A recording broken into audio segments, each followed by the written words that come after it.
अस्सलाम वालेकुम dear students, आप देख रहे हैं सैयद अली एकेडमी। और आज की इस वीडियो के अंदर हम इनहेरिटेंस चैप्टर के एक और टॉपिक के साथ हाजिर हैं। आज की इस वीडियो के अंदर हम जिस टॉपिक का जिक्र कर रहे हैं वो है हमारे पास ह्यूमन ब्लड ग्रुप सिस्टम के इंसानों के अंदर जो ब्लड ग्रुप के सिस्टम्स पाए जाते हैं वो कितने हैं। नॉर्मली अगर हम देखते हैं तो हमारे पास जो सबसे मशहूर ब्लड ग्रुप सिस्टम है वो हमारे पास ABO ब्लड ग्रुप सिस्टम होता है। तो नॉर्मली हमारे पास ये ABO ब्लड ग्रुप सिस्टम मौजूद है, लेकिन ये अकेला ABO ब्लड ग्रुप सिस्टम हमारे पास मौजूद नहीं हो सकता। इंसानों के अंदर मुख्तलिफ ब्लड ग्रुप सिस्टम जो है वो पाए जाते हैं, और ये ब्लड ग्रुप सिस्टम जो है किसके ऊपर डिपेंड करते हैं, ये सेल्स के ऊपर डिपेंड करते हैं। मिसाल के तौर पर जो रेड ब्लड सेल है, उस रेड ब्लड सेल के ऊपर जो केमिकल्स पाए जाते हैं, जो मॉलिक्यूल्स पाए जाते हैं, उन मॉलिक्यूल्स की वजह से हमारे पास ये ब्लड ग्रुप्स बनते हैं। मिसाल के तौर पर जब आपने कहा हुआ है कि रेड ब्लड सेल्स हैं, अगर ये रेड ब्लड सेल मौजूद है, इस रेड ब्लड सेल के सरफेस के ऊपर जो है ग्लाइकोप्रोटीन के मॉलिक्यूल्स मौजूद हैं इसके ऊपर, तो वो ब्लड ग्रुप बना रहे होते हैं ABO ब्लड ग्रुप सिस्टम। इसी तरह से इस रेड ब्लड सेल्स के ऊपर कुछ और मॉलिक्यूल्स भी मौजूद हो सकते हैं, तो कुछ और मॉलिक्यूल्स की वजह से मुख्तलिफ ब्लड ग्रुप्स आएंगे। एक इदारा है जिसका नाम है international society of blood transfusion. इनका काम जो है ब्लड ग्रुप ट्रांसफ्यूजन के हवाले से स्टडी करना होता है। ट्रांसफ्यूजन का मतलब है कि एक इंसान का ब्लड दूसरे में मिक्स करना। तो जब एक इंसान का ब्लड दूसरे में मिक्स किया जा रहा है तो उनकी कंपेटिबिलिटी देखी जाएगी। कंपेटिबिलिटी का मतलब यह है कि क्या एक इंसान का ब्लड दूसरे में लग सकता है या नहीं लग सकता। तो इस हवाले से यही बात लिखी हुई है कि जब हम ब्लड ट्रांसफ्यूजन का प्रोसीजर कर रहे होते हैं, एक इंसान का ब्लड दूसरे में लगा रहे होते हैं, तो हमें केयरफुली जो है ब्लड ग्रुप को सिलेक्ट करना चाहिए ब्लड ट्रांसफ्यूजन के टाइम पे। और जो हमारे पास ये इदारा है international society of blood transfusion, इसने कहा हुआ है कि 30 से भी ज़्यादा जो है वो ब्लड ग्रुप सिस्टम्स मौजूद हैं। अब अगर आप यहाँ विकिपीडिया पे देखेंगे तो यहाँ पर आपको जो है 40 से ज़्यादा मुख्तलिफ ब्लड ग्रुप सिस्टम्स का पता चल जाएगा। यहाँ पर जो ब्लड ग्रुप सिस्टम दिखाए गए हैं वो 44 ब्लड ग्रुप सिस्टम दिखाए गए हैं, और वो भी और मॉलिक्यूल्स के ऊपर डिपेंड करता है कि मॉलिक्यूल्स कौन से मौजूद हैं। तो मॉलिक्यूल्स की वजह से जो है ब्लड ग्रुप आएगा। जैसे कि हमारे पास अगर मौजूद होते हैं कार्बोहाइड्रेट्स और प्रोटीन्स, तो इस तरह से ABO ब्लड ग्रुप सिस्टम आता है। तो ये मुख्तलिफ मॉलिक्यूल्स पर डिपेंड करता है, मुख्तलिफ मॉलिक्यूल्स की मौजूदगी पर। जैसे ये वाला रेड ब्लड सेल जिसके ऊपर कोई भी मॉलिक्यूल मौजूद नहीं, तो इसका ब्लड ग्रुप भी जो है वो O वाला हासिल हो रहा है। और यहाँ पर जिसके पास एक खास तरह का मॉलिक्यूल मौजूद है तो ब्लड ग्रुप A वाला आ रहा है। यहाँ पर एक दूसरा किस्म का मॉलिक्यूल मौजूद है तो ब्लड ग्रुप B वाला आ रहा है। तो ये मॉलिक्यूल्स की मौजूदगी पर ये ब्लड ग्रुप डिसाइड होते हैं। अब ज़्यादातर जो ब्लड ग्रुप्स पाए जाते हैं उनमें मौजूद होता है एक तो ABO ब्लड ग्रुप सिस्टम, जिसकी वजह से AB या AB और O वाला जो है हमारे पास ब्लड ग्रुप हासिल होता है। लेकिन ब्लड ग्रुप हमारा पॉजिटिव नेगेटिव में भी होता है, और ये पॉजिटिव नेगेटिव जो है ये RH सिस्टम की वजह से होता है। एक दूसरी तरह के प्रोटीन्स जिन्हें RH फैक्टर कहा जाता है, ये अगर ब्लड सेल्स के ऊपर मौजूद होंगे तो मौजूदगी की वजह से पॉजिटिव का ब्लड आएगा। अगर ये मौजूद नहीं होंगे तो ब्लड ग्रुप जो है वो नेगेटिव का आएगा। और एक और ब्लड ग्रुप भी मौजूद होता है जिसे MN ब्लड ग्रुप सिस्टम कहा जाता है।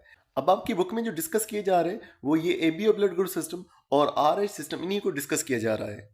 अगर आप अपनी बुक में मौजूद इस डायग्राम को देखेंगे तो 13 के करीब इन्होंने ब्लड ग्रुप सिस्टम को दिखाया हुआ है। लेकिन जैसे कि हमने कहा कि इनसे भी ज़्यादा जो है ब्लड ग्रुप सिस्टम मौजूद है, 40 से भी ज़्यादा मौजूद है। बुक में 30 तक का मेंशन है, लेकिन 40 से भी ज़्यादा, 40 से भी ज़्यादा ब्लड ग्रुप सिस्टम्स मौजूद हैं। मज़े लिखा हुआ है कि जब इनकम्पेटिबिलिटी होती है डोनर और रिसेप्टेंट के दरमियान में, यानी एक इंसान जो ब्लड दे रहा है और दूसरा इंसान जिसमें वो ब्लड दाखिल किया जा रहा है, अगर उनका ब्लड ग्रुप मैच नहीं होता, इनकम्पेटिबिलिटी आ जाती है, तो इस वजह से जिसमें ब्लड दाखिल किया जाएगा उसकी डेथ भी हो सकती है। तो इसलिए ये ध्यान रखा जाता है कि ब्लड ग्रुप जो है वो मैच हो, ब्लड ग्रुप कंपेटेबल होता है या नहीं, ये चीज़ देखनी ज़रूरी होती है। एक चीज़ आप ध्यान में रखिएगा कि ब्लड ग्रुप सिस्टम अलग होता है और ब्लड ग्रुप अलग होता है।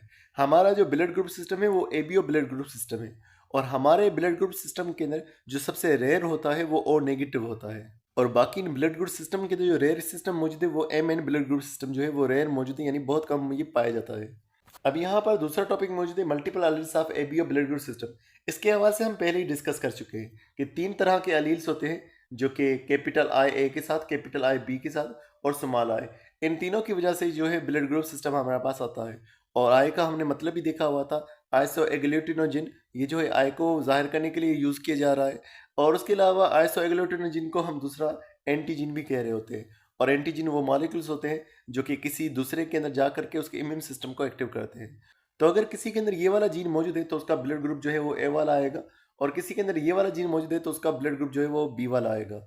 और अगर किसी के अंदर ये वाला मौजूद है तो उसका ब्लड ग्रुप जो है वो O वाला आ सकता है, क्योंकि ये कोई भी एंटीजन प्रोड्यूस नहीं करता। जब एंटीजन प्रोड्यूस ही नहीं होंगे तो ब्लड ग्रुप जो है वो O वाला आएगा। लेकिन यही I अगर दूसरे इन डोमिनेंट कैरेक्टर्स के साथ जो है अगर मौजूद होगा तो फिर ब्लड ग्रुप जो है इनके वाला ज़ाहिर होगा। बाकी यही बात लिखी हुई कि ये दोनों ही डोमिनेंट होते हैं, और जो सुमाल आए हैं वो रिसेसिव होता है।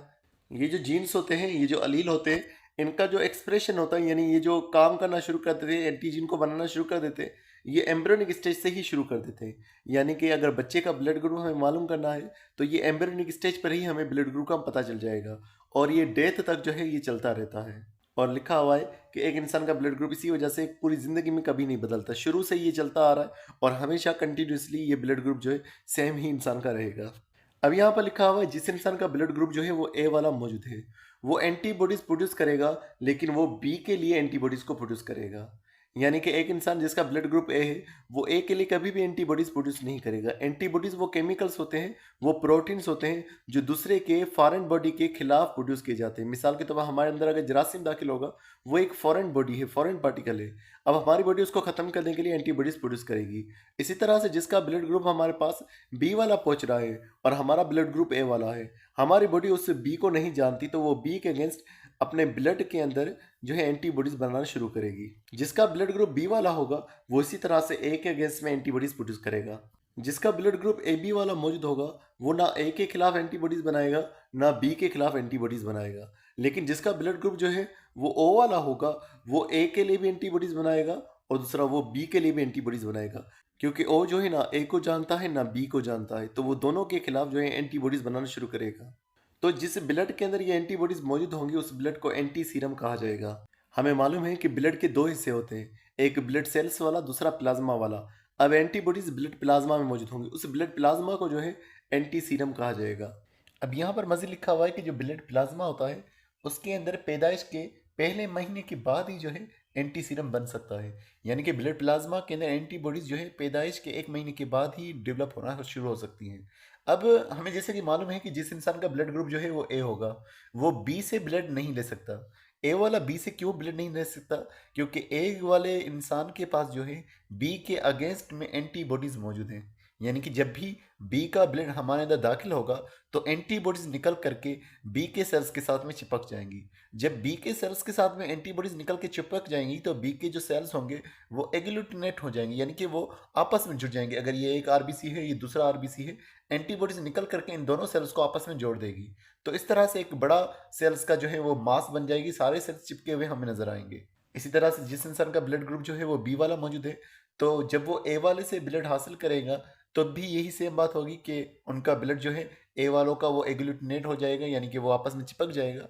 उसके अलावा जिसका ब्लड ग्रुप एपी वाला है, यानी जिसके अंदर दोनों ही एंटीजन मौजूद है, तो उसे कोई भी अगर ब्लड देगा तो उसके लिए प्रॉब्लम नहीं होने वाला ए बी वालों के लिए। तो उनका ब्लड जो है वो एग्लूटिनेट नहीं होगा क्योंकि उसके पास वो एंटीजन मौजूद है, वो बाकी सभी को जो है जानता है। लेकिन जिसका ब्लड ग्रुप ओ वाला होता है उसके पास कोई भी एंटीजन नहीं होता।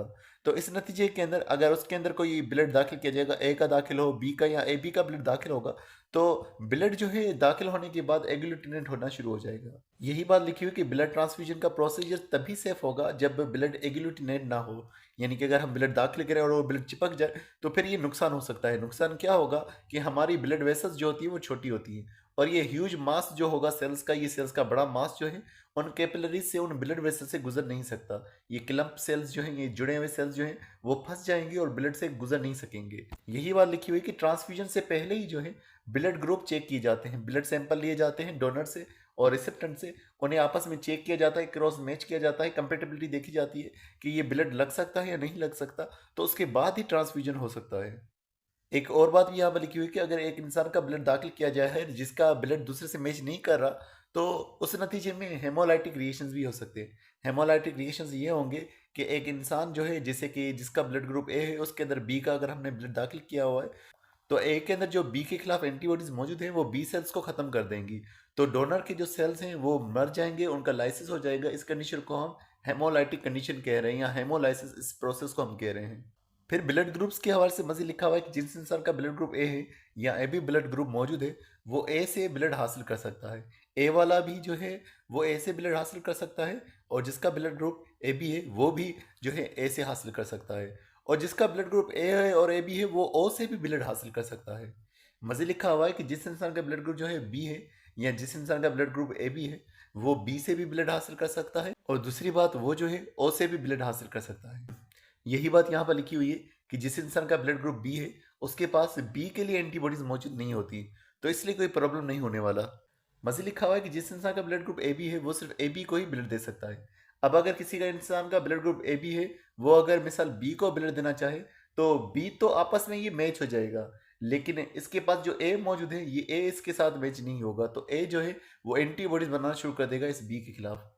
इसी तरह से जब ए बी वाला जो है वो ए को ब्लड देना चाहेगा तो ए तो मैच हो जाएगा, लेकिन बी मैच नहीं हो पाएगा, तभी भी प्रॉब्लम हो सकती है। मज़ीद लिखा हुआ है जिस इंसान का ब्लड ग्रुप ओ होता है वो ए को भी ब्लड दे सकता है, ए बी को भी दे सकता है, ए बी को भी ब्लड दे सकता है, यानी तमाम ब्लड ग्रुप्स को वो ब्लड दे सकता है।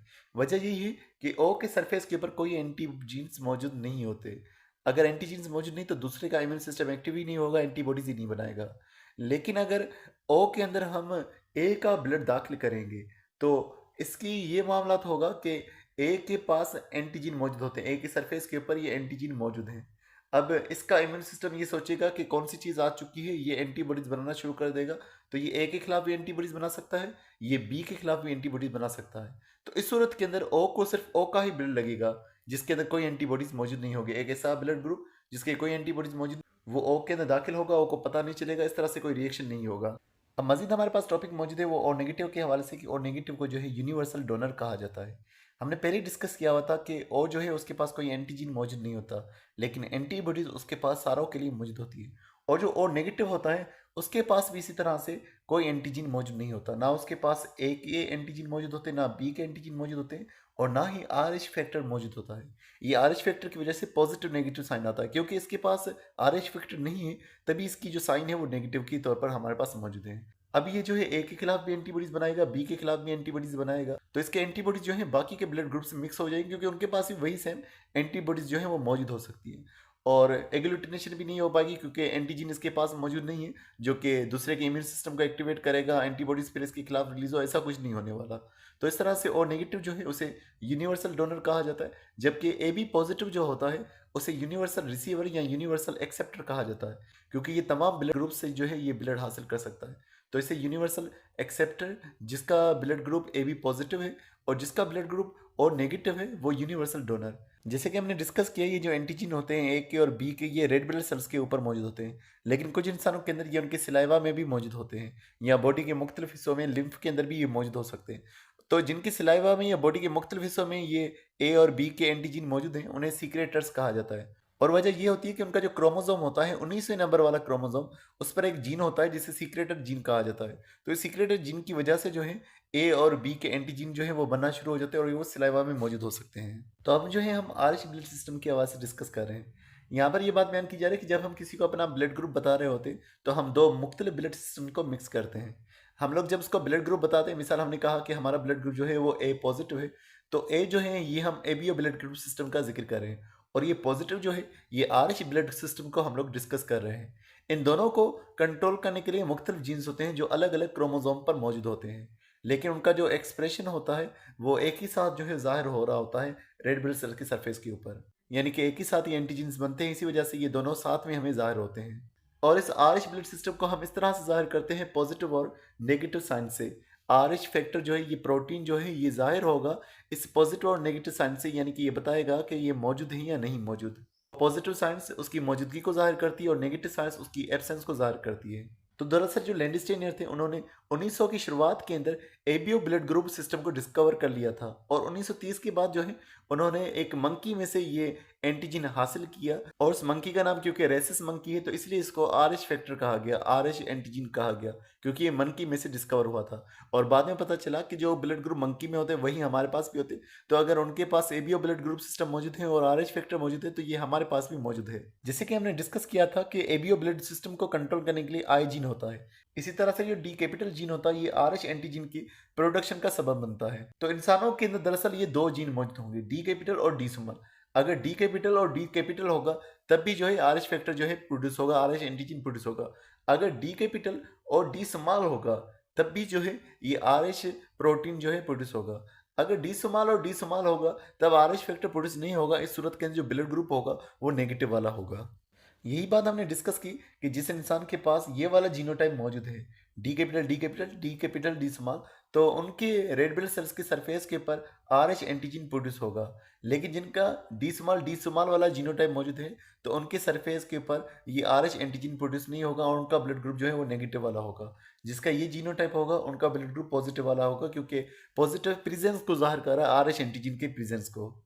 मज़ीद लिखा हुआ है कि जिस तरह से एबीओ ब्लड ग्रुप सिस्टम होता है, एबीओ ब्लड ग्रुप सिस्टम के अंदर ये होता है कि अगर किसी इंसान का ब्लड ग्रुप ए मौजूद है और किसी का अगर बी ग्रुप मौजूद है, तो ए के अंदर जो है एंटीबॉडीज बी के खिलाफ पहले से ही मौजूद होते हैं और ये जो है पैदाइश के पहले महीने के बाद ही हो जाती हैं। और बी के अंदर भी इसी तरह से एंटीबॉडीज ए के लिए मौजूद होती है, तो ये नेचुरली जो है इनमें मौजूद होती हैं। लेकिन जो है R H blood group system के अंदर इस तरह से मामला नहीं होता कि उनके पास पहले से ही एंटीबॉडीज मौजूद हो। तो होता यह है कि अगर किसी का ब्लड ग्रुप जो है वो पॉजिटिव वाला हो, यानी जिसके अंदर आर एच फैक्टर मौजूद है, जब ये दाखिल किया जाएगा ऐसे इंसान के अंदर जिसका ब्लड ग्रुप जो है वो नेगेटिव वाला होगा, तो नेगेटिव वाले के पास पहले तो एंटीबॉडीज मौजूद नहीं होगी, लेकिन जब भी ये चीज़ दाखिल होगी, ये फॉरेन पार्टिकल के तौर पर है, ये जैसे ही दाखिल होगा ब्लड के अंदर, तो ब्लड उसको रिकॉग्नाइज करेगा कि ये कौन सी चीज़ है। तो इसके लिए ब्लड जो है इसके खिलाफ जो है एंटीबॉडीज बनाना शुरू कर देगा और यही वाली क्योंकि फिर वो डिस्ट्रॉय होना शुरू हो जाएंगे और उनका किलम बनना शुरू हो जाएगा इस रेड ब्लड सेल्स का, जिसके ऊपर जो है एंटीजीन्स मौजूद हों। तो आर एच एंटीजन जो है वो एक स्टिमुलस देता है, यानी कि आर एच एंटीजन जब दाखिल होगा वो खुद ही एक पैगाम देगा, अलर्ट करेगा, सिस्टम को स्टार्ट करेगा और खुद ही अपनी मौत का सबब बनेगा। और मज़ीद लिखा हुआ है कि जिसका ब्लड ग्रुप नेगेटिव वाला है, यानी जिसके ब्लड के अंदर ये एंटीजीन्स मौजूद नहीं है, वो एंटीजीन वाले को अपना ब्लड दे सकता है, वो पॉजिटिव वाले को अपना ब्लड जो है दे सकता है। यानी कि नेगेटिव वाला जो है वो पॉजिटिव को ब्लड दे सकता है, लेकिन इसी तरह से पॉजिटिव वाला नेगेटिव को ब्लड नहीं दे सकता। तो डियर स्टूडेंट्स, आज की वीडियो में बस इतना ही था। उम्मीद करता हूँ ये वीडियो आपको पसंद आई होगी। इंशाल्लाह नेक्स्ट वीडियो के अंदर हम नेक्स्ट टॉपिक को जिक्र करेंगे। तो मिलते हैं नेक्स्ट वीडियो में, तब तक अपना बहुत सारा ख्याल रखिएगा। अस्सलाम वालेकुम।